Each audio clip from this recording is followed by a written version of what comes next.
चलिए आज हम बात करते हैं जूल थॉम्सन इफेक्ट की बात करते हैं। हमने लास्ट लेक्चर तक हमने वर्क डन के बारे में भी बात किया है। नो डाउट आगे जैसे जैसे चैप्टर चलता रहेगा तो वर्क डन या उसके प्रीवियस ईयर के क्वेश्चंस भी डिस्कस करता रहूंगा, जिससे आपको एक कॉन्फिडेंस बिल्डअप रहे। तो आज हम बात करते हैं joule Thompson effect. Joule Thompson effect को समझने के लिए एक हम सिलेंडर ड्रॉ करते हैं। ठीक है, मान लीजिए इस तरह का कोई सिलेंडर है। ओके, इधर यहाँ पर आइसोलेशन है, यानी एडियाबेटिक कंडीशन से नो ट्रांसफर ऑफ हीट। ठीक है, मान लीजिए मैंने यहाँ पर एक सेक्शन बना दिया है। हो सकता है यहाँ पर कोई भी गैस है। अभी मैं ये नहीं बोल रहा हूँ कि इज इट आइडियल गैस और रियल गैस। ठीक है, ये गैस यहाँ पर है। ओके, यहाँ पर एक पोरस होल है। ठीक है, यानी मान लीजिए यहाँ पर एक पोरस होल है, तो उससे क्या होगा कि gas can be expand. Gas क्या हो जाएगा? एक्सपेंड होगा। कंडीशंस आप ध्यान से रखते हैं कि यहाँ पर आपके पास conditions P1, V1 and T1 है। ठीक है, here the condition is P2, V2 and T2 रखा है। ठीक है, here condition P1, V1, T1, here the condition is P2, V2, T2 है। ठीक है, अब मान लीजिए यहाँ पर हमने इस टेम्परेचर को मेजर करने के लिए थर्मामीटर लगा दिया है। Here we keep thermometer. ठीक है, यहाँ पर थर्मामीटर, जिससे आप टेम्परेचर मेजर कर पाओगे। ठीक है, बिना उसके आप नहीं बात कर पाएंगे। ठीक है, तो मींस मैंने एक सिंपल सा डायग्राम ड्रॉ किया है, इसको चीजें समझ लीजिए। सबसे पहले आपने कोई सिलेंडर लिखा है एंड उसको आपने आइसोलेशन प्रोवाइड कर दिया है, that mean no transfer of heat, यानी एडियाबेटिक कंडीशंस। मान लीजिए here there is a gas. अब वो गैस क्या है? प्रेशर एक्सपेंड हो रही है। तो टेक्निकली चीजें समझिए कि यदि मैं यहाँ पर एक्सपांशन इस सेक्शन में दिखा रहा हूं, that mean P2 is less than P1, यानी this is higher pressure side, this is lower side, है ना। ठीक है, तो अब आप देखिए यहाँ पर हमारे पास देखिए हुआ क्या। The phenomenon of producing phenomenon of not produce lowering in temperature, या कूलिंग इफेक्ट बोल सकते हैं। lowering in temperature, या आप बोल सकते हैं उसको cooling effect due to adiabatic. ध्यान दीजिएगा, एडियाबेटिक। ठीक है, एडियाबेटिक एक्सपांशन, क्योंकि देखिए यहां से गैस एक्सपैंड हो रही है। This is the gas. तो आप बोलोगे the phenomenon of produce lowering in temperature, यानी cooling effect due to the adiabatic expansion of gas from high pressure region to the low pressure region. ठीक है, लो pressure reason. बहुत ज्यादा दिमाग नहीं लगाना इस टॉपिक के अंदर, एक सिंपल टॉपिक है। आप ये समझ लीजिए, ये गैस एक्सपेंड हो रही है, this is higher pressure side, this is a lower pressure side, but obviously ये हायर प्रेशर होगा, then only there is always be flow of a gas from higher pressure to the lower pressure side. इसीलिए इसको क्या बोलेंगे? Expansion बोलेंगे। Agree? क्योंकि expansion के अंदर क्या हो जाता है? Pressure is going to be reduce. ठीक है, हमने थर्मामीटर से टेम्परेचर रीडिंग कर रहे हैं, तो डेफिनेटली इस सेक्शन से इस सेक्शन जाएगा, तो कूलिंग इफेक्ट भी आ रही है और एक्सपांशन भी हो रहा है। तो दोनों पॉसिबल हो रहा है। उसे अपन क्या बोल रहे हैं? उसको क्या बोल रहे हैं हम? Joule Thompson effect. ठीक है, ये बिल्कुल सिंपल डेफिनेशन क्लियर हुई। अब आपके पास एक वर्ड आता है कि ये जो चीज आप मेजर कर रहे हो, ठीक है, तो आपके पास मेजर करने के लिए कोई पैरामीटर भी होना चाहिए। ये मेजर जो कर रहे हैं आप, उसके लिए पैरामीटर भी आता है। तो जूल थॉम्सन ने एक अपना कोफिशिएंट बनाया, यानी ये कोफिशिएंट बनाना है, यानी वो चेक कर रहा है कि यदि कूलिंग हो रहा है तो कितना डिग्री टेम्परेचर का कूलिंग हो रहा है।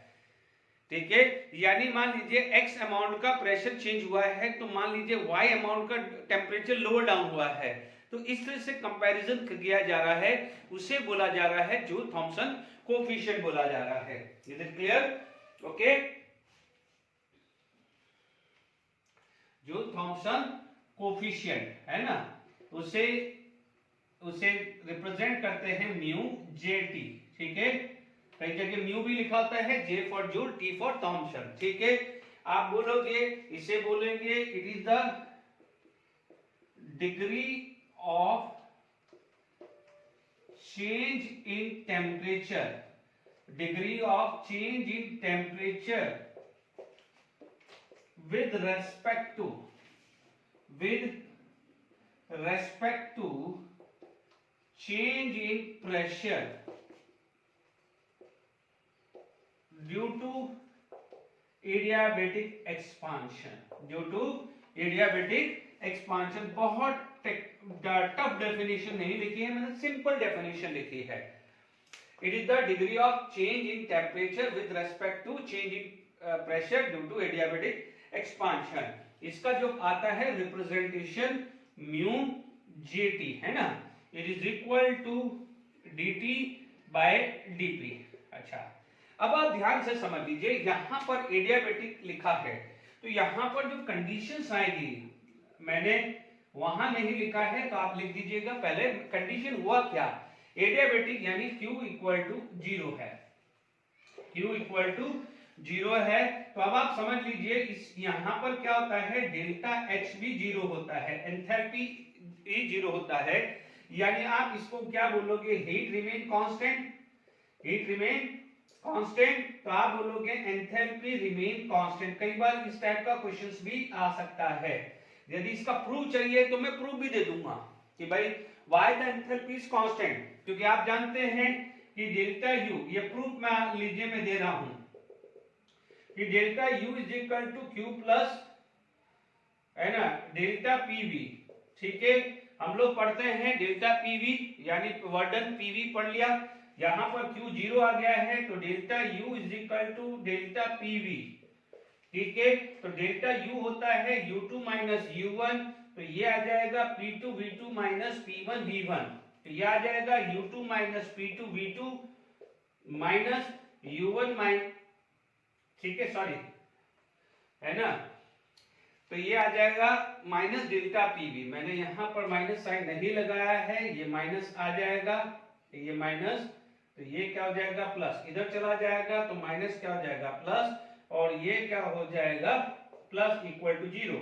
तो आपको पता है this is equal to h2 minus h1 equal to 0, it implies that delta h equal to 0। जिसको प्रूफ चाहिए तो मैंने ये प्रूफ भी दे दिया है। इज इट क्लियर, क्योंकि वर्डन मापन ने विद साइन डाले तो माइनस डेल्टा पीवी आता है, ये फर्स्ट लॉ थर्मोडायनामिक के हिसाब से मैंने ले लिया है।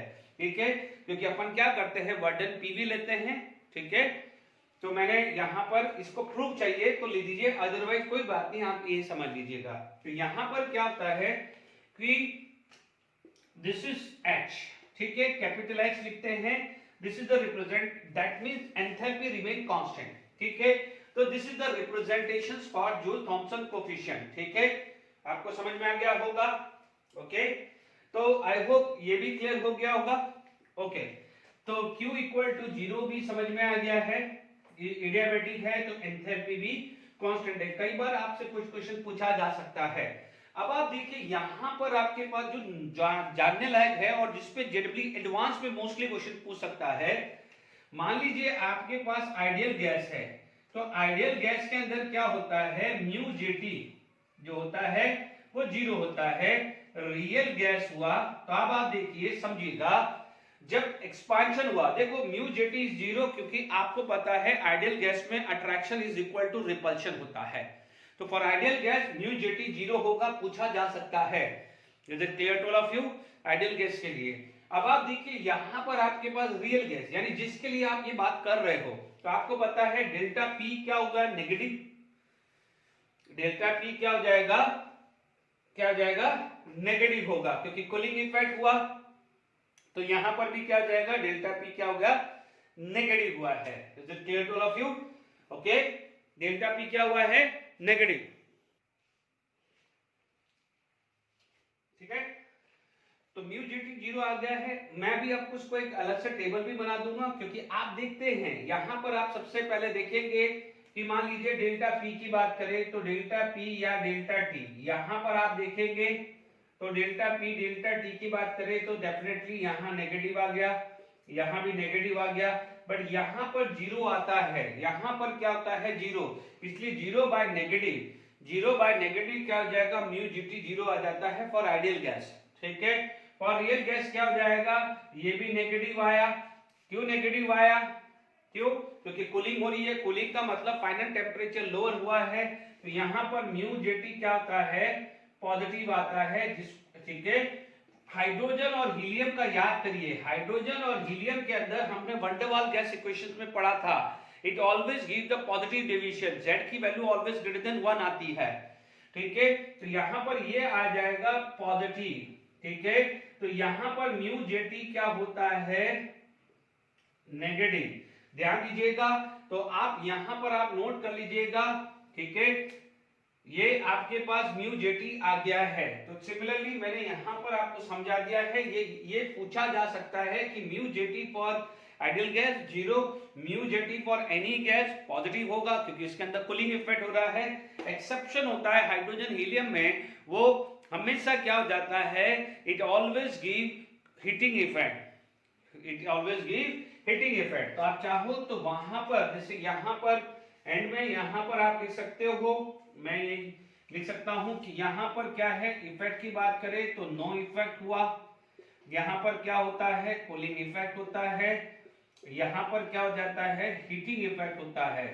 ठीक है, ये ध्यान रखना। तो यहां पर आपके पास क्या है कि जैसे मान लीजिए यहां अट्रैक्शन इक्वल टू रिपल्शन।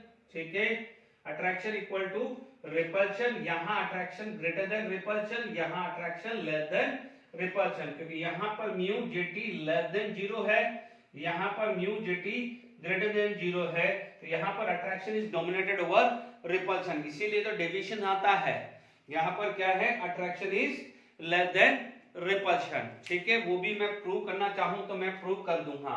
ठीक है, अब आप देखिए तो म्यू जेटी के बारे में क्या क्या क्वेश्चंस आ सकते हैं। मेनली ये पूछा जाएगा कि आइडियल गैस के लिए ये चीज पूछी जाएगी, बाकी ये नहीं पूछा जाएगा, ये सिर्फ समझाने के लिए किया है।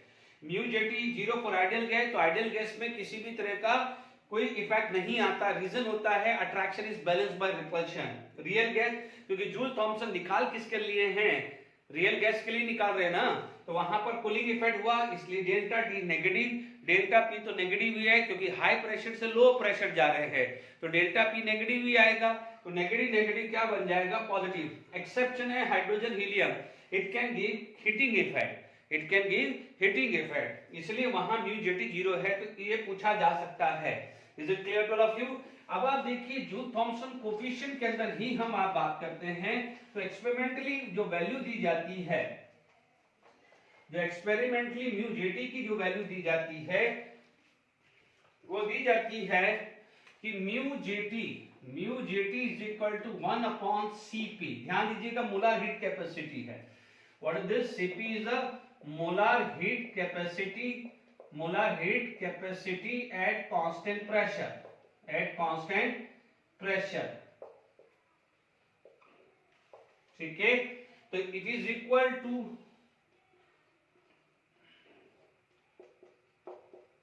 ये आता है, this is equal to, experimentally आता है, दिस इज एक्सपेरिमेंटली।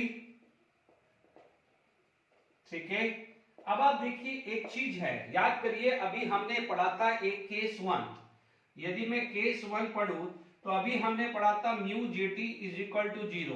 ठीक है, म्यू जेटी जीरो पढ़ा था for ideal gas, for ideal gas अभी अपन ने पढ़ा है। अब इसका मतलब यहां म्यू जेटी जीरो है तो डेल्टा टी की वैल्यू जीरो हुई है, तो आइडियल गैस में attraction equal to repulsion, ideal gas में क्या होता है, अट्रैक्शन इक्वल टू रिपल्शन होता है, और यहां पर कोई इफेक्ट नहीं होगा, तो आप क्या बोलोगे, during the expansion of ideal gas, during the expansion, आप इसको क्या बोलोगे, during expansion neither heating nor cooling, ना तो वो हीटिंग कर रहा है ना कूलिंग कर रहा है, कौन, आइडियल गैस। ठीक है, तो आप बोलोगे तो ये क्या हो जाएगा, delta T equal to zero, delta T zero है, इसका मतलब जो हाई प्रेशर पे टेम्परेचर था और लो प्रेशर जो टेम्परेचर था वो सेम ही रहेगा, यानी टेम्परेचर तो रहेगा ना बट दोनों साइड में सेम रहेगा। तो आप यहां पर एक टर्मिनोलॉजी आ जाती है which is known as inversion temperature, which is represent by T I. तो आप बोलोगे द टेम्परेचर एट विच, या द टेम्परेचर एट, देखिए the temperature at which neither heating nor cooling of a gas during adiabatic expansion। ठीक है, यानी no doubt अपन ideal gas के लिए बात करें बट जनरल डेफिनेशन पढ़ ली इन्वर्जन टेम्परेचर। इसका मतलब क्या हुआ, इस टेम्परेचर के ऊपर जो है, यदि उस टेम्परेचर के ऊपर जाएंगे तो हीटिंग होगा, टेम्परेचर के बिलो जाएंगे तो कूलिंग होगा। ये डेफिनेशन ऐसे भी लिख सकते हैं, द टेम्परेचर एट विच या the temperature above which heating effect, below which cooling effect कर, ये भी ले सकते हैं अपन। ठीक है ना, ये समझ में आ गया ना। जैसे अपन ने क्रिटिकल टेम्परेचर बोला था उसके अबव हुआ तो नो क्या हो जाएगा, लिक्विफिकेशन, बिलो दिस लिक्विफिकेशन। वैसे ही कोई डेफिनेशंस आप लिख सकते हैं। अब आप ये चीज को समझिएगा, यहां पर अपने पास आ गया है। तो अब देखिए यहां पर मैं बात करूं तो नो डाउट, देखिए यहां पर आपके पास क्या हो गया है कि mu JT is equal to 0। ये टेम्परेचर पे म्यू जेटी 0 हुआ है ना, म्यू जेटी 0 हुआ है। इसका मतलब 1 upon Cp upon 2a upon RT minus B equal to 0। Mu JT 0 का मतलब मैं यहां लिखा है, ये आप ऊपर लिख दिया है। अब आप देखो ये टेम्परेचर को मैं क्या बोलूंगा, इन्वर्जन टेम्परेचर। इस टेम्परेचर को क्या बोलूंगा मैं, इन्वर्जन टेम्परेचर। एग्री। अब आप देखो ये इन्वर्जन टेम्परेचर हो गया है, इज इट क्लियर। तो ठीक है, तो ये इन्वर्जन टेम्परेचर आ गया। ओके, तो अब आप देखिए यहां पर आ जाएगा 2ARTI is equal to B। तो अब आप देख लीजिए A क्या इंडिकेट करता है, अट्रैक्शन, B क्या इंडिकेट करता है, रिपल्शन। तो attraction is balance bye repulsion, तो यहां से भी समझ में आ गया होगा। ठीक है, तो यहां से समझ में आ गया attraction is balance bye repulsion. ठीक है, अब आप देखिए यहां पर जो TI का फॉर्मूला आ जाएगा 2A अपॉन RB। ठीक है, this is the condition for inversion temperature. ठीक है, और मैं लिख सकता हूं TI is equal to 2TB। ठीक है, तो आप बोलोगे what is the TB, it is the Boyle temperature. याद करिए Boyle temperature, the temperature at which the real gas behave ideally. और TB की वैल्यू आपने पढ़ी हुई है A अपॉन RB। क्या पढ़ी है, A अपॉन RB। तो ये रिलेशन क्लियर हो गया है, TI is equal to 2TB। Is it clear to all of you. मैंने हल्का सा गैसेस स्टेट के अंदर इन्वर्जन टेम्परेचर लिया था क्योंकि मेनली तो समझाना पड़ेगा, क्योंकि मैं वहां पर लिख देता कि एंथैल्पी कांस्टेंट तो बच्चे लोग घबरा जाते हैं, तो इसीलिए ये डिटेल में मैंने यहां पर समझा दिया। ठीक है, अब आप देख सकते हैं डिफरेंट कंडीशंस ले सकते हैं कि म्यू जेटी 0। ठीक है, आप यहां पर भी लिख सकते हैं, फिर आप डिफरेंट कंडीशन ले सकते हो कि केस बी, ये लिख दिया है। मान लीजिए केस आपका सेकंड आ गया है, जब म्यू जेटी आपका ग्रेटर देन 0 हुआ, म्यू जेटी ग्रेटर देन 0 हुआ, तो यहां पर क्या हो जाएगा, ग्रेटर देन 0। ये क्या हो जाएगा, ग्रेटर देन 0, यानी TI की वैल्यू 2A अपॉन RB से ज्यादा होगी। सॉरी, टेम्परेचर जो होगा ये, सॉरी नॉट TI होगा, ये तो कोई भी एक टेम्परेचर होगा। ये टेम्परेचर क्या हो जाएगा, greater than 2A upon RB आ जाएगा। ठीक है, तो यहां पर आप क्या बोल सकते हैं, इस कंडीशंस में आप बोल सकते हैं कि attraction is greater than repulsion. Attraction is greater than repulsion. तो यहां पर क्या होता है, हीट इफेक्ट की बात करें तो कूलिंग इफेक्ट होता है। क्या होता है, कूलिंग इफेक्ट होता है, and it is for real gas. ये सब किसकी बात होती है, रियल गैस। तो आप बोलोगे 2A अपॉन RB, यानी यहां पर टेम्परेचर ग्रेटर देन क्या हुआ है, TI। टेम्परेचर क्या होगा, ग्रेटर देन TI होगा, the temperature above which cooling effect, sorry मैं उल्टा बोल गया, हाँ, the temperature above which cooling effect occur, उसे क्या बोलते हैं, ठीक है, यहां पर आपको ध्यान रखना पड़ेगा। Okay,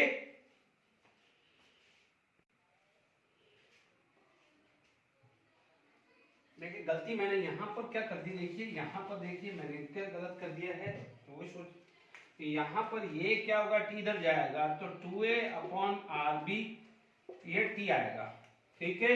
what is this, TI is greater than T, इसका मतलब इन्वर्जन टेम्परेचर के बिलो टेम्परेचर होगा तो कूलिंग इफेक्ट आएगा। Is it clear to all of you? अब मान लीजिए यहां पर आपका थर्ड कंडीशंस आ गया लेस देन, तो यहां पर क्या हो जाएगा, लेस देन, ये आ जाएगा लेस देन, ये आ जाएगा ये, और ये आ जाएगा ये, और ये क्या हो जाएगा, सारी चीजें उल्टी हो जाएगी, यहां पर रिपल्शन डोमिनेटेड होगा तो यहां पर आएगा हीटिंग इफेक्ट, है ना। But make sure for hydrogen and helium, इसी के लिए ही आएगा। The temperature above, inversion temperature के अबव क्या होता है, हीटिंग होता है, और बिलो क्या होता है, कूलिंग इफेक्ट। वो थोड़ा इधर से उधर हो गया था, ठीक है। तो जूल थॉमसन इफेक्ट के अंदर हमने आराम से सारी चीजें पढ़ी, बस इससे ज्यादा कोई क्वेश्चंस नहीं पूछा जाएगा। चलिए आगे बात करते हैं, ठीक है। चलिए हीट इंजन में बात करते हैं। मोस्टली ये आप फिजिक्स में भी पढ़ेंगे, तो फिर भी हम केमिस्ट्री से यदि रिलेटेड कोई क्वेश्चंस आ जाता है तो हम बात कर सकते हैं, ठीक है। यहाँ पर यदि मैं हीट इंजन की बात करूं तो मान लीजिए आपके पास क्या है कि मान 2x है, कि मान लीजिए ये हाई टेम्परेचर, ये हाई टेम्परेचर पे यदि कोई है, और ये क्या है, लो टेम्परेचर पे कोई बॉडी है, ठीक है। एक हाई टेम्परेचर पे बॉडी है या एक लो टेम्परेचर पे, ये आपके पास आ जाएगा, इसे बोलेंगे हीट सोर्स, तो इसे क्या बोलेंगे, हीट सिंक, ठीक है। सिंक अपन कहते हैं ना, सिंक में है।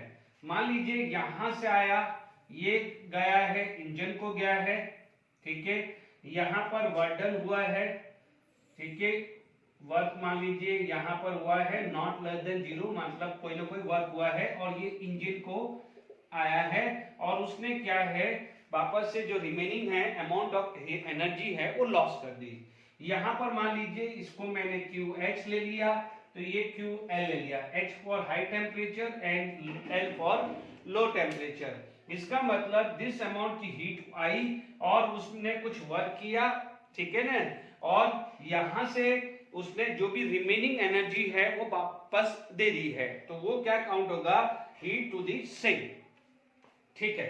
यहां पर यदि इंजन की एफिशिएंसी की बात करें तो मान लीजिए आपको एफिशिएंसी ऑफ इंजन निकालना है, एफिशिएंसी ऑफ इंजन, ठीक है, उसको आप रिप्रेजेंट कर सकते हैं नेट, तो आपने क्या हो जाएगा, this is equal to W net divided by QH, ठीक है। मान लीजिए इसका जो भी वैल्यू है, एब्सोल्यूट वैल्यू लेना है तो एब्सोल्यूट वैल्यू ले सकते हैं, यानी this is the heat provided from the sources and this is the work, total work done, जो भी इंजन टोटल वर्क करेगा उसमें क्या है, इनका रेशियो आ जाएगा, ठीक है।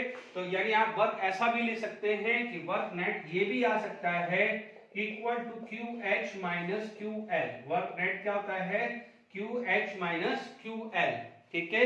तो यहां पर आपके पास इंजन आ गया है। हमेशा ध्यान रखना कि efficiency of engine, efficiency of engine जो है इट इज ऑलवेज बी, यानी आप बात करें तो लेस देन 1 होती है, यानी इट इज लेस देन 100%, 100% से लेस देन होती है। Is it clear to all of you? तो यहां पर आपको इंजन के बारे में मैंने समझा दिया है। यहां पर आपको फॉर्मूला लिखना है, तो आप समझ सकते हैं कि ये फॉर्मूला जो आ जाएगा, n इज इक्वल टू, मान लीजिए QH up minus QL upon QH आया, तो आप देख सकते हैं नीटा is equal to 1 minus QL upon QH, या आप ये फॉर्मूला भी आ सकता है, और वी कैन राइट नीटा, ठीक है। नीटा is equal to 1 minus TL upon TH, ठीक है। दोनों में से कोई भी फॉर्मूला लगा सकते हैं। यदि परसेंटेज में आया तो you have to multiply by 100, इस फॉर्मूले से क्लियर हो गया है कि भले आइडियल इंजन हो या नॉन आइडियल इंजन हो, उसकी एफिशिएंसी 1 से लेस होती है। Is it clear to all of you? तो यहाँ पर आपको ये मैंने समझा दिया है कि how to find out the efficiency. इससे ज्यादा क्वेश्चंस नहीं आता है, बट थोड़ा सा यदि आपको डिटेल में जाना है तो आइडियल इंजन और आइडियल इंजन, ठीक है, यदि मैं बात करूं आइडियल इंजन और नॉन आइडियल इंजन में फर्क क्या होता है, सिर्फ एक इंफॉर्मेशन की बात करूं, यहां पर आइडियल जो इंजन होता है, ठीक है, उसमें क्या होता है कि जो हीट एब्जॉर्ब होती है, heat absorb equal to heat absorb equal to work done. समझ लीजिए बच्चों, हीट यानी यहां से ये हुआ है, ठीक है, उसमें से जितनी एब्जॉर्ब हुई है उतनी वर्क हुआ है, नॉट QH। QH अलग है। QH तो आपने एनर्जी प्रोवाइड करी है। मान लीजिए इसमें आपने 10 जूल की प्रोवाइड करी, 7 उसने एब्जॉर्ब करी, 3 पास कर दी, तो जो 7 एब्जॉर्ब हुई है वो 7 ही वर्क कर दिया, तो उसे बोलेंगे आइडियल, ठीक है। मान लीजिए आपने QH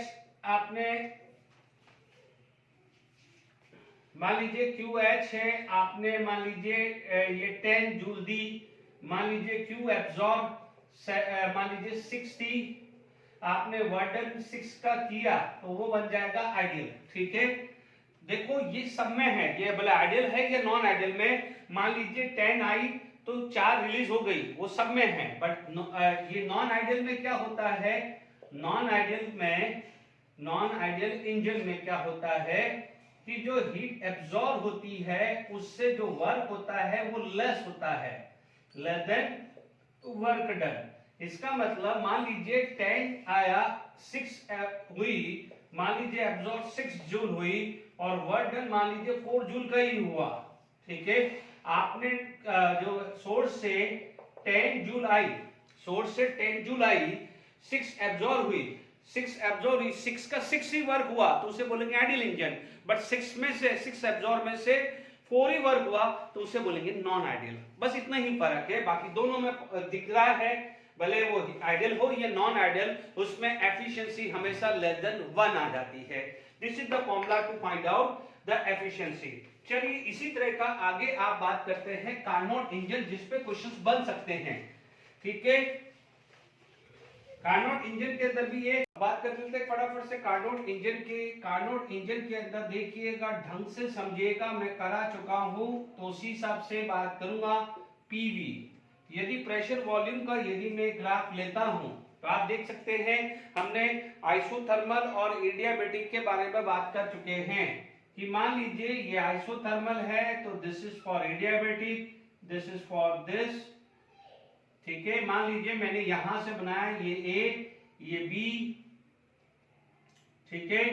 मान लीजिए ये मैंने आपको ये ले लिया है C और ये D ले लिया है, ठीक है। वॉल्यूम देखते रहना, मान लीजिए ये P1, ये V1 और ये मान लीजिए टेम्परेचर T2 ले रहा हूं, मैं भी इसके बात करूंगा। यहां P2, V2 एंड T2 आएगा क्योंकि ये है आइसोथर्मल एक्सपांशन, है ना। A से B क्या हो रहा है, A से B है आइसोथर्मल एक्सपांशन, ठीक है। B से C जो जाएगा दिस इज एडियाबैटिक एक्सपांशन से समझ में आ रहा है वॉल्यूम बढ़ रही है, ठीक है।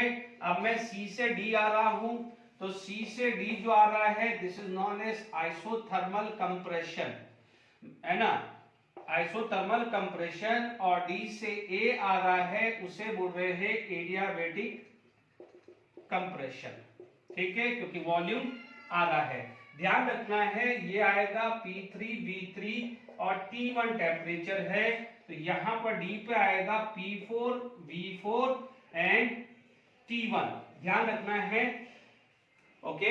मैंने यह वाले टेम्परेचर को लिया है। अब आप देख लीजिए यहां पर जो है इस प्रोसेस के अंदर आपका Q2 अमाउंट की हीट एब्जॉर्ब हुई है, मतलब सोर्सेज से आई है, और Q1 की रिलीज हुई है, ये ध्यान रखना है। अब देखिए क्योंकि ये एडियाबैटिक है तो यहां पर हीट जीरो होगी, एडियाबैटिक है तो यहां हीट जीरो होगी, यहां पर हीट जीरो होगी। अब आप देख लीजिए कि मान लीजिए मेरे पास वर्क डन निकालना है, यानी मान लीजिए वर्क डन W1, यानी मैं AB में निकाल रहा हूं सब, ठीक है, वर्क डन, ठीक है, AB में मैं निकाल रहा हूं वर्क डन। तो अब आप देख लीजिए मेरे पास क्या है, आइसोथर्मल एक्सपांशन। आइसोथर्मल एक्सपांशन के अंदर आपके पास फॉर्मूला है -2.303 RT, ठीक है ना, nRT यानी T2 ले लूं क्योंकि यह टेम्परेचर मेरा T2 है, log V2 by V1, log V2 by V1 ले लेते हैं, यहां पर क्या जाएगा log V2 by V1 आ जाएगा। अब आप देखो आइसोथर्मल है तो आइसोथर्मल में डेल्टा U की वैल्यू 0 आती है, तो आप क्या बोल सकते हैं कि Q is equal to minus W, Q is equal to minus W, but जबकि यहाँ पर Q क्या लिया हुआ है, अपन ने Q2 लिया है, Q2 लिया है, Q कितना लिया है, Q2 माइनस डब्ल्यू का मतलब 2.303 RT2 log V2 by V1, ठीक है, V2 by V1 ले लेते हैं। आई होप यहां तक समझ में आ गया वर्डन AB। तो प्लीज ध्यान दीजिएगा W1 एंड Q2, ठीक है। सेकंड केस के अंदर मैं बात करूं, तो यहां पर एडियाबेटिक है B से C, तो मैं बोलूंगा वर्डन ड्यूरिंग BC, ठीक है। एक्सप्लेनेशन में टाइम लगेगा क्योंकि आपको समझना जरूरी है कि फॉर्मूला आया कहां से है, ठीक है। वर्डन BC, तो मैंने उसको W2 से डिनोट कर दिया है, यहां पर W1 तो यहां W2। अब आप देख लीजिए ये एडियाबेटिक है, तो एडियाबेटिक है तो जो W2 है वो आपके किसके इक्वल हो जाएगा, W2 किसके इक्वल हो जाएगा, Q इक्वल टू 0, तो W किसके इक्वल हो जाएगा, आपका डेल्टा U के इक्वल हो जाएगा, बिकॉज यहां पर क्या है, Q इक्वल टू 0 है ड्यू टू एडियाबेटिक एक्सपांशन, ठीक है। यहां पर डेल्टा U के इक्वल लिख दिया है, okay, delta U is equal to Q plus W, ठीक है। यहां पर आपके पास है, अभी आप देखिएगा एक्सपांशन है तो साइन मैंने नेगेटिव डाल दिया है, एक्सपांशन है तो साइन मैंने वर्डन क्या डाल दिया है, नेगेटिव डाल दिया है। Is it clear? अभी मैं वैसे ही रख रहा हूं। अब मान लीजिए मेरे पास क्या है, ये कंडीशंस आ गई है, ठीक है। अब मान लीजिए मेरे पास ये आ जाता है वर्क डन, ठीक है, वर्क डन, अभी मैं रब कर देता हूं वर्क डन, ठीक है। तो आप यहां पर भले यहां पर अपन ले सकते हैं, देखो डेल्टा U है, भले अभी साइन नहीं रखना, बाद में मैं ले लूंगा। आपको पता है डेल्टा U क्या आता है, NCV delta T, NCV delta T। तो ध्यान दीजिएगा, या तो आप ऐसा रख दीजिए या NCV डेल्टा T, इसका मतलब यहां पर T1 माइनस T2, क्योंकि फाइनल टेम्परेचर ये है और इनिशियल टेम्परेचर ये है। Is it clear to all of you? यहां तक क्लियर हो गया। अब डब्ल्यू बर्डन, अब हम बात करते हैं वर्क डन। देखो मैंने जान क्योंकि छोटे से एरिया में करा है, क्योंकि मैं चाहता हूं यहां पर एक कंपैरिजन आ जाए, तो CD, ठीक है। अब आप देखिए वंस अगेन, जैसे यहां पर है तो ये आ जाएगा W4 आ जाएगा, W3 सॉरी, ये आ जाएगा W3। आप देखेंगे -2.303 RT2 T1, क्योंकि आप टेम्परेचर आपका क्या है, T1 है, C से D में T1 है आइसोथर्मल। अब आप देखो ये फाइनल अपॉन इनिशियल है, यहां पर फाइनल V4 है, फाइनल कौन है, V4 है और इनिशियल है V3। फाइनल कौन है, V4 है और इनिशियल क्या है, V3।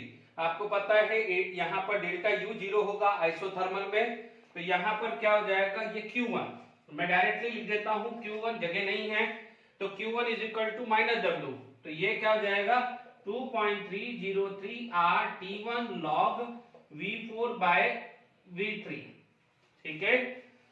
अच्छा, यहां तक भी क्लियर हो गया है।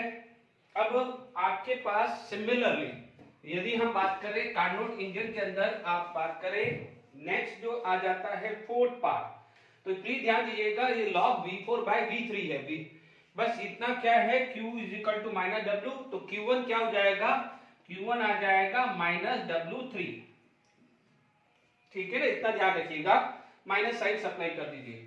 फोर्थ में क्या है आपका वर्क डन, ठीक है, ए डी से ए ले लेते हैं क्योंकि डी से ए गया है, ठीक है, ए से बी, ठीक है। अब आप देख लीजिए यहां पर भी क्या है, एडियाबेटिक प्रोसेस है, एडियाबेटिक में Q0 है, Q0 है तो W is equal to W4 ले लेता हूं, तो W4 is equal to delta U आ जाएगा, तो यहां पर भी क्या आ जाएगा NCB डेल्टा T।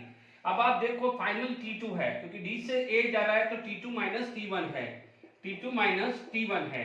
ध्यान दीजिएगा ये वाला और ये वाला, ये वाला और ये वाला देख लीजिए कि यदि मैं मान लीजिए इसमें NCB T1 T2 रखता हूं तो ये है T2 माइनस T1, तो यदि मैं इसको ऐसा भी लिख सकता हूं minus NCB T1 minus T2 लिख दो थोड़ी देर के लिए W4, इसका मतलब W4 is equal to minus times of W2 आ गया है, W4 is equal to minus times of W2 आ गया है, ठीक है, यहां पर आ गया है। अब आपको नेट वर्क चाहिए, बट नेट वर्क से पहले प्लीज ये आप अभी यहां पर आप उसको अच्छे से नोट कर लीजिए, ये चारों जगह नोट करिए क्योंकि मैं डायग्राम रब करने जा रहा हूं। Q4 Q2 it is a heat from source and Q1 it is heat to the sink, ध्यान से समझ लीजिएगा।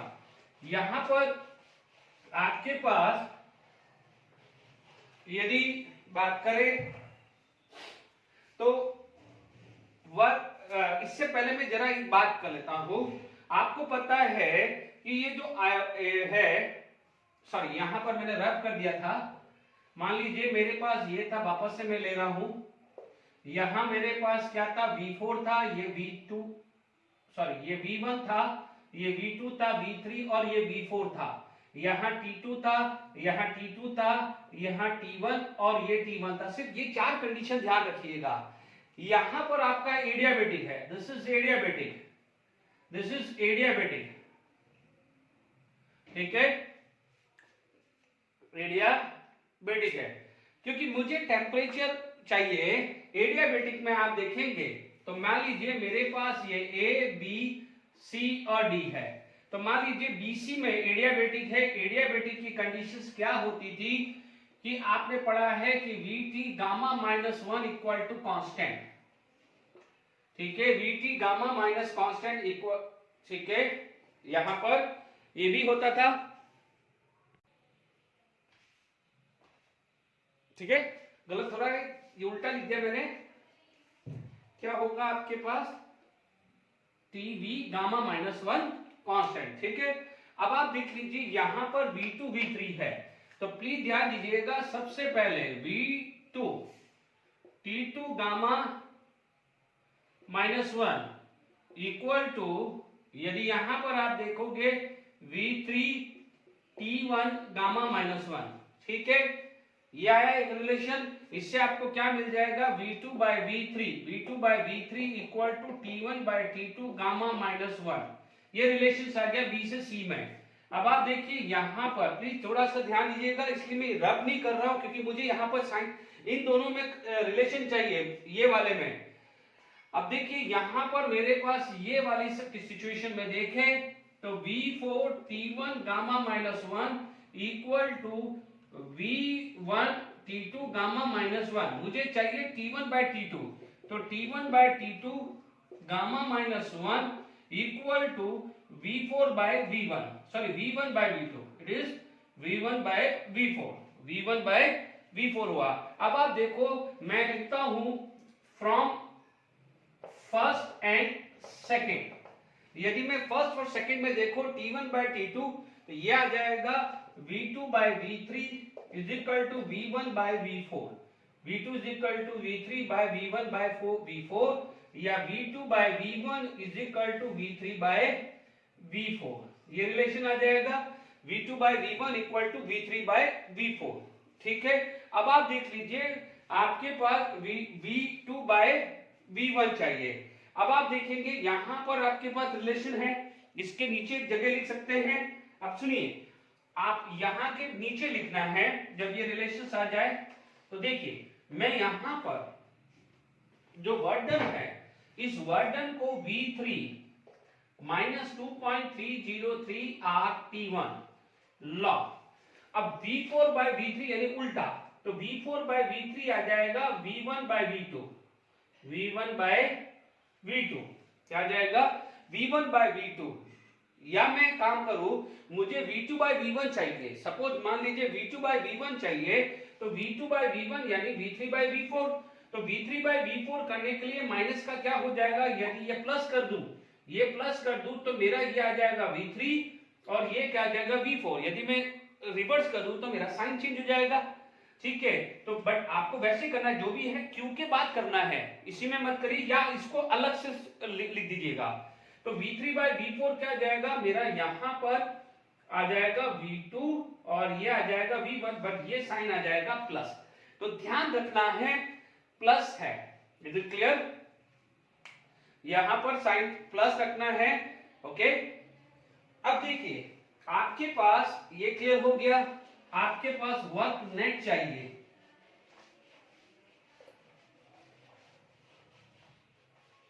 देखिए अब आप देखिएगा, मैं ये प्रूव कर रहा हूं इसलिए इतना टाइम लगा रहा हूं। वर्क नेट क्या हो जाएगा, W1 plus W2 plus W3 plus W4। जो एफिशिएंसी का जो फॉर्मूला था वो मैं बता रहा हूं। अब W1 आप देख लीजिए, ये देखिए W1 ये है और W3 ये है, तो आप देख लीजिए W1 और W3, W2 और W4 दोनों क्या है, ये कैंसिल हो जाएगा। क्यों कैंसिल हो जाएगा, क्योंकि W4 is equal to minus W2, तो ये भी कैंसिल हो गया। प्लीज साइन का ध्यान रखिए, मैंने यहां प्रूव किया है कि W4 की जगह माइनस W2 लिख सकता हूं, तो माइनस W2 लिखूंगा। यदि W4 की जगह में माइनस W2 कर दिया तो ये कैंसिल होगा कि नहीं होगा, इज इट क्लियर? अब बचा क्या, W1 और W2। तो मान लीजिए मैंने माइनस 2.303 R लिख लिया, तो T2 माइनस T1 और log V2 बाय V1 आ जाएगा। देख लीजिए ये 2.303 R। अब आप देखो माइनस साइन रखा तो T2 पॉजिटिव हो जाएगा, माइनस साइन रखा तो T1 नेगेटिव हो जाएगा, log V2 बाय V1 आ गया है। Is it clear? अब आप देखो Q2 क्या है, क्या है Q2 भी क्या है, Q2 की वैल्यू क्या है 2.303 R T2 log V2 by V1 आया है, log V2 बाय V1 आ गया है, ठीक है। अब हमारे पास क्या जाएगा, एफिशिएंसी आ जाएगा W नेट अपॉन Q2 आ जाएगा, एब्सोल्यूट वैल्यू लेना है, W नेट अपॉन Q2 आ जाएगा। तो आप देख सकते हैं यहां पर आप देख लीजिए T2 minus T1 upon T2 आ जाएगा, T2 minus T1 upon T2 आ जाएगा। Is it clear to all of you? Okay, तो आप देख सकते हैं यहां पर ये क्लियर हो गया है, T2 minus T1 upon T2, ठीक है। तो अब यहां पर T2 माइनस T1 आ गया है, it is equal to 1 minus T1 by T2, ठीक है। तो अभी अपन ने पढ़ा था कि n is equal to 1 minus T1 by T2। तो ध्यान दीजिए T1 किसका लिया है, लोअर टेम्परेचर। ध्यान दीजिए T1 लोअर टेम्परेचर यानी सिंक, और T2 is a higher temperature यानी सोर्स। ध्यान दीजिएगा, ये मैंने प्रूव कर दिया है कार्नोट इंजन के बारे में। Is it clear to all of you? तो यहां पर आपके पास कार्नोट इंजन का नो डाउट यही समझाना था, बट आपको प्रूव करना जरूरी था। ये आपके फिजिक्स में भी आता है, इसलिए मैंने इस पर डिटेल में समझा दिया है। Is it clear to all of you? अब आप देखिएगा, कोई बच्चा बोलेगा कि सर यहाँ पर साइन का गड़बड़ क्यों है।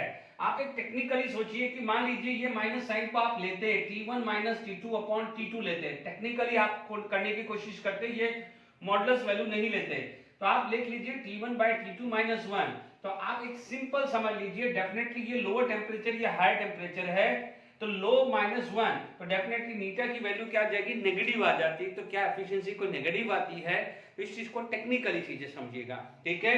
तो आई होप कार्नोट इंजन के बारे में क्लियर हो गया होगा। बहुत इंपॉर्टेंट टॉपिक है, chemistry as well as physics दोनों के लिए इंपॉर्टेंट। कुछ क्वेश्चंस करते हैं फटाफट से, कुछ क्वेश्चंस कार्नोट इंजन की पे क्वेश्चंस कर लेते हैं। मान लीजिए मैं इसमें लैंग्वेज है, आप बात कर सकते हैं। जैसे मान लीजिए आपके पास आ गया कि calculate efficiency of Carnot engine. मान लीजिए कार्नोट इंजन की एफिशिएंसी आपको निकालना है, ठीक है, आपको टेम्परेचर दिया हुआ है, मान लीजिए temperature of hot body late it B आपको 627 डिग्री सेल्सियस और टेम्परेचर ऑफ कोल्ड बॉडी, ठीक है, मैं बच्चों में एक सिंपल लैंग्वेज में बना रहा हूं, let it be 127 degree Celsius दे दिया, ठीक है, और आपसे एफिशिएंसी पूछ लिया। तो आप देख लीजिए यहाँ पर बिल्कुल सिंपल क्वेश्चन आ सकते हैं, ये आप केमिस्ट्री में भी पूछ सकता है, फिजिक्स में भी पूछ सकता है। आप ध्यान दीजिएगा n is equal to 1 minus T1 by T2। T1 is a lower temperature, या आप इसको TL और TH है ना, यानी लोअर टेम्परेचर और हॉट हाई टेम्परेचर भी ले सकते हो।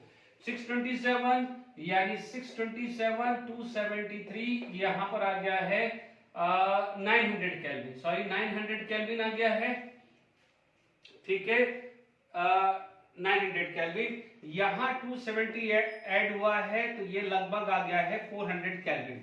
तो आप देख सकते हैं यहाँ पर n 1 माइनस 400 अपॉन 900 करीब आ गया है, इज इट क्लियर, ठीक है। यदि मान लीजिए 727 कर दूं तो ये मेरा क्या हो जाएगा 1000, ठीक है, क्योंकि आसान होगा, मेरे को कैलकुलेशंस करना आसान हो जाएगा, 0 0 0 0 तो 1 माइनस 0.4 तो मेरा आ जाएगा n की वैल्यू 0.6, और यदि परसेंटेज में पूछे तो आप बोल सकते हैं 60%। तो आप करेक्शन कर लीजिए टेम्परेचर ऑफ हॉट बॉडी। तो पहला प्रोफाइल का क्वेश्चन डायरेक्टली ये आ गया है, ठीक है। अब मान लीजिए यहां पर कुछ इस टाइप से भी दिया जा सकता है कि what done calculate the efficiency, दूसरा प्रोफाइल आ सकता है कि calculate the efficiency of A Carnot engine if heat from source is मान लीजिए 6000 calorie and work done by engine, work done by engine, मान लीजिए इसमें लिख दिया कि उसने कर दिया है 2000 कैलोरी का उसने वर्क डन कर दिया, ठीक है। तो अब आप देखिए इसका जो आपका सॉल्यूशन जो आएगा, हमने एफिशिएंसी क्या पढ़ा है, work net upon work from heat from hot, so high temperature ले सकते हो, तो सोर्सेस का मतलब हाई टेम्परेचर, तो सीधा आ जाएगा 2000 बाय 6000, यह आ जाएगा 1/3, यानी यह आएगा 0.33, और यदि परसेंटेज में पूछे तो 33.33 परसेंटेज लिख सकते हैं। ज्यादा टाइम नहीं खराब करना है हमारे को, ठीक है। अब मान लीजिए आपके पास दूसरा भी ये आ सकता है, ठीक है, ये तो क्वेश्चन हाथों हाथ ही बना रहा हूं मैं आपको, ठीक है, तो क्या है आपको प्रैक्टिस करना आसान रहे। मान लीजिए कैलकुलेट, अब आपको देखिए कैलकुलेट द वर्क डन, यदि मान लीजिए calculate the work done of Carnot engine, work done of Carnot engine, ठीक है, if heat from source is मान लीजिए 5000 कैलोरी, ठीक है, ये दे दिया। टेम्परेचर मान लीजिए हॉट बॉडी का मान लीजिए 627 डिग्री सेल्सियस दे दिया, ठीक है, और टेम्परेचर ऑफ कोल्ड बॉडी जो दे दिया वो मान लीजिए 27 डिग्री सेल्सियस दे दिया। ये एक सिंपल से है, लैंग्वेज फॉर्म में दे सकता है। आप मान लीजिए यहां सॉल्यूशन की बात करें तो आपके पास क्या है एफिशिएंसी, एफिशिएंसी का फॉर्मूला क्या होता है, work done net upon Q from high temperature, H for high temperature equal to 1 minus T1 by T2। तो ये फॉर्मूला भी होता है, ये भी लगा सकते हैं। ये पहले मैंने फर्स्ट क्वेश्चन में ये फॉर्मूला लगाया, सेकंड में ये लगाया, अब थर्ड में इन दोनों को कोरिलेट कर रहा हूं। अब आप देखिए यहां पर आपके पास वर्क नेट निकालना है, W नेट निकालना है, QH कितना है 500 कैलोरी दिया है, ठीक है, 1 माइनस T1 कितना हो जाएगा 300 केल्विन, और ये हो जाएगा 900 केल्विन, तो 300 by 900, is it clear, this is 1/3, this is 1/3, तो ये कैंसिल हो जाएगा 1/3, तो 1 माइनस 1/3 W नेट अपॉन 5000, तो W नेट की जो वैल्यू आ जाएगी ये 2/3, तो 2/3 इंटू 5000, ठीक है, 10,000/3, तो ये आ जाएगा 33, जो भी है कैलकुलेटर से फटाफट से कर देता हूं, 10 1000 डिवाइडेड बाय 3, ये आ जाएगा 3.33 कैलोरी। तो वर्क नेट आ गया। ठीक है, अब आप देखो ये क्वेश्चंस आ गया है, वर्क नेट भी आ गया है। ठीक है, ये भी आ सकता है कि मान लीजिए आपको वर्क नेट दे दिया और हीट पूछ ले। ठीक है, तो ये अपने आप घुमा फिरा के आ सकता है। ठीक है, क्वेश्चंस अपने पास आ गया कि मान लीजिए ये आपके पास 500 वर्क डन मांगा अपन ने। Calculate the heat from source भी पूछ सकता है, heat from source if work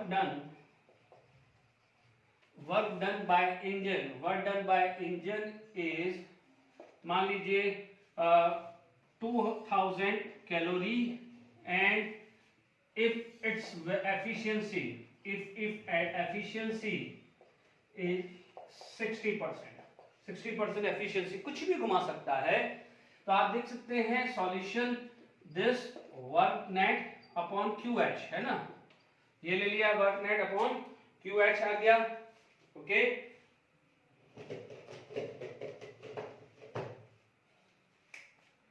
ठीक है, आपके पास 60/100 वर्क नेट निकाल नहीं दिया हुआ है, वर्क नेट आपको दिया है 2000 अपॉन QH आ गया, ये QH आ गया। ठीक है, तो QH क्या हो गया है 2000 अपॉन 1000 अपॉन 60, मैंने 1000 क्यों लिखा है, 100 आएगा। ओके, अब आप देखिए ये 0 कैंसिल। ठीक है, तो आपके पास कैलकुलेशन यूज कर लीजिए फटाफट से। 20,000 डिवाइडेड बाय 6 ये आ रहा है, ये भी सेम ही वैल्यू आ रही है 33.33। ठीक है, कैलोरी। ठीक है, भले value same I but pattern तो आपको समझ में आ गया है।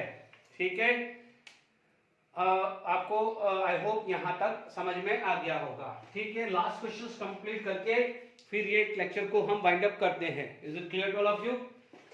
ओके, तो मैंने आज हमने कार्नोट इंजन में पढ़ा था और जूल थॉम्सन इफेक्ट पढ़ा था। तो जूल थॉम्सन इफेक्ट के अंदर जो भी क्वेश्चन आएगा वो एमसीक्यू क्वेश्चन आएगा, जैसे म्यू जेटी 0 है या पॉजिटिव है या नेगेटिव, इन्वर्जन टेम्परेचर पे पूछेगा। ज्यादा से ज्यादा यदि इन्वर्जन टेम्परेचर कैलकुलेट कराएगा तो ए और बी की वैल्यू दे देगा। Is it clear to all of you? A और बी की वैल्यू दे देगा।